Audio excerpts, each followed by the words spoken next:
바티칸 시스티나 성당에는 미켈란젤로의 손에서 탄생한 명작 두 점이 있습니다. 하나는 축구장 반 정도 크기로 천장을 가득 메운 천지창조이고, 다른 하나는 산자와 죽은 자를 심판하기 위해 재림한 신의 모습을 그린 오늘 이야기의 주인공 최후의 심판입니다. 최후의 심판은 당시 교황이었던 클레멘스 7세의 의뢰를 받아 무려 7년간의 긴 작업 기간 끝에 완성되었습니다. 그러나 그림이 공개되었을 때 기대와는 달리 그림에 대해 많은 비판이 쏟아졌습니다. 심지어 그림을 본 몇몇 성직자들은 최후의 심판이 신의 존엄성을 해쳤다며 그림을 지워줄 것을 요청하는 사태까지 벌어졌습니다. 르네상스 시대를 이야기할 때 절대 빠질 수 없는 최후의 심판. 무엇 때문에 이렇게까지 비판을 받았을까요? 때는 1508년, 미켈란젤로는 당시 교황이었던 율리우스 2세의 의뢰를 받아 시스티나 성당의 천장과 벽면을 채울 천지창조를 작업했습니다. 무려 4년의 시간을 쏟은 끝에 그림은 완성되었고, 성스러운 신의 가호가 가득 느껴지는 천지창조는 수많은 찬사를 받았습니다.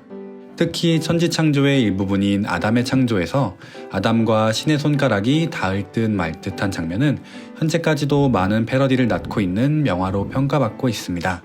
이렇게 세기의 명화가 탄생하고 20년 후, 유럽은 종교개혁이 한창이었습니다. 이에 당시 교황이었던 클레멘스 7세는 교단과 이교도들에게 경고의 메시지를 보내기 위해 천지창조를 그렸던 미켈란젤로에게 시스티나 성당에 비어있는 벽 부분에 최후의 심판을 주제로 한 그림을 의뢰하게 됩니다. 하지만 작업을 시작하기 전 그림을 의뢰한 클레멘스 7세 교황이 갑작스럽게 사망하면서 작업에 차질이 생겼지만, 곧 차기 교황에 오른 바오로 3세가 유지를 이어받아 미켈란젤로의 작업을 이어갈 수 있도록 도와주었습니다.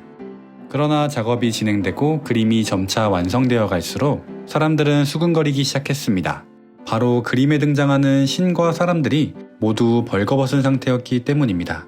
사실 당시 교황의 의전 담당관이었던 비아지오 다 체세나 추기경은 이 그림이 완성되기 전부터 최후의 심판에 등장하는 사람들이 나체로 그려지고 있는 것을 보고 이를 비판했습니다. 추기경은 이 나체 그림은 거룩한 장소에는 부적절하며 홍등가에나 어울릴 법한 그림이라며 손가락질했고, 작업을 중단시키려 했지만 교황의 지지 덕분에 작업은 계속되었습니다. 추기경의 비판으로 곤욕을 치른 미켈란젤로는 복수하기로 마음먹었습니다. 그림 오른쪽 하단에 위치한 지옥의 수문장 미노스에 자신을 비판한 추기경의 얼굴을 그려넣은 것입니다.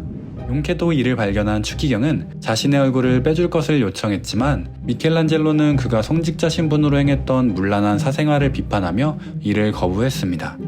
이처럼 크고 작은 사건을 견디며 무려 7년을 작업한 끝에 최후의 심판은 완성되었습니다. 사람들은 알몸으로 가득한 그림을 껄끄러워했지만 바오로 3세의 강한 의지 앞에 비판은 이내 사그라들었습니다. 그러나 미켈란젤로를 지지해주던 교황 바오로 3세가 세상을 떠나자 최후의 심판에 불만을 품고 있던 성직자들은 그의 그림을 다시 도마 위에 오르게 하였습니다. 그리고 결국 차기 교황이었던 바오로 4세는 최후의 심판을 제거하도록 명령했습니다. 위기에 처한 최후의 심판. 다행스럽게도 작품의 예술적인 의미가 컸던 터라 많은 예술가들과 바티칸의 고위 성직자들이 머리를 맞대 최후의 심판을 지킬 절충안을 내놓게 됩니다. 바로 그림에 등장하는 모든 인물에게 옷을 입히는 것이었습니다. 하지만 미켈란젤로는 마지막 절충안마저 거부하였고, 그림이 제거되는 것을 막아야만 했던 고위 성직자들은 사태를 수습할 작업자를 찾아야만 했습니다. 결국 오랜 고민 끝에 미켈란젤로의 제자였던 다니엘 다 볼테라를 덧칠 작업의 화가로 지목했습니다. 교황청의 지시를 거부할 수 없었던 다니엘은 작업을 받아들였지만, 르네상스의 거장이었던 스승의 그림에 덧칠을 하는 것은 복이 든 성배나 마찬가지라 그에게 작업은 큰 수치였습니다.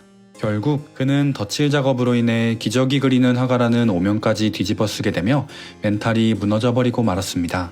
마음이 피폐해진 그의 작업 속도는 더뎠고, 어떻게든 덧칠 작업을 완성해야만 했던 교황청은 급한 대로 무명 화가들을 동원해 덧칠 작업을 마무리하게 되었습니다. 최후의 심판은 수많은 예술작품 중 다행히 시대적 검열 속에서 살아남았지만, 과연 예술을 향한 시대적 종교적 검열은 사라졌을까요? 현재에도 우리 주변 곳곳에 많은 예술작품들이 이와 비슷한 이유로 사라졌거나 사라질 위기에 처하진 않았을까요?